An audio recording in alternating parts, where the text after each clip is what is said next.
Hi, my name is Sandi. When they were both 12, they're 2 years apart.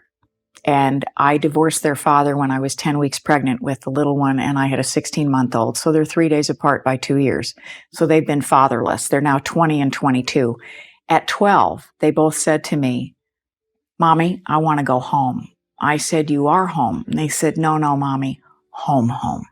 I want to go home, home." And I went, "Oh my God, I didn't know what I was going to do to handle this." So now they're 20 and 22, and young adulthood is facing them. One's in college and one isn't. And I will tell you that when the one daughter quit working with Guruji, her life spiraled down drastically. And she went through a lot of things that I'd hoped she never would have to experience. My daughter that's in college is facing, oh my goodness, here I'm going to graduate with honors in May, and there's no job for me, just like there's no job for thousands of other college students. I had the privilege, because Guruji moved to my town, to call him and say, "I don't know how to guide them. Will you talk to them?" So I picked him up on a Saturday, and I drove him halfway down to Tucson, and we met my daughter at a Taco Bell. And I have to laugh because we're in a corner booth for 2.5 hours in Taco Bell.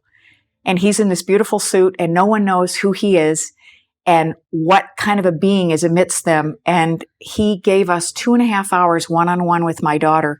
He completely broke her down, got her to cry, which was really necessary because my kids are real strong and they just don't cry easily. And he presented the most beautiful analogies, such as, if you're going in the wrong direction, do you want to travel there 40 years? Or do you want to stop and turn the car around? I mean, if I'm going from Phoenix to LA, do I want to go via New York, Chicago, Montreal, back to New York, or do I want to go Phoenix, LA? So she understood it's maybe an ego punch because she thought she was on track, and that's how they're raised. And I believe that college is just to finish children. So are you perseverant? Will you stick to something? Finish your social growth? And unfortunately, college isn't what it's wrapped up to be anymore because there are no jobs. But he got my daughter completely squared away, and he's such a giving man. He called her for like 2 weeks every day. "How are you? How are you feeling? Tell me the quality of your sleep."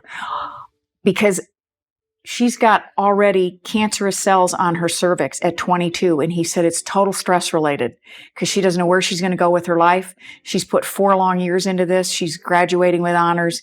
And now what do I do? How am I going to pay my student loans back? And he said this is prevalent among college students all over the country.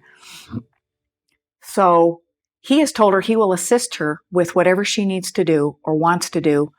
I know he'd love her to work in the foundation, but she knows what a life commitment that is. To find a space for her with all the people that he knows wherever in the country once she figures out what it is she wants to do. Now, the other little girl has a drug problem. She's a major pot smoker. She's a functioning pothead, if you will, which insulates her from feeling and emotion and all this. And when she was little, she was my angel child, and she was always happy. And she's not quite so happy. Well, I've been feeling the ripple effect with Guruji with her, because she had to California with me. And I got her 3 blessings over his birthday blessing, which was, February 10th, 11th, 12th. It's like having my daughter back. My daughter has made a complete 180. And I said to her the other day, I said, "Holly, what's up with you?" She goes, "What do you mean, Mom?" I said, "You are a pleasure and a half. You are such a joy to be around. You're not that black, dark energy anymore that I've lived with for 6 years."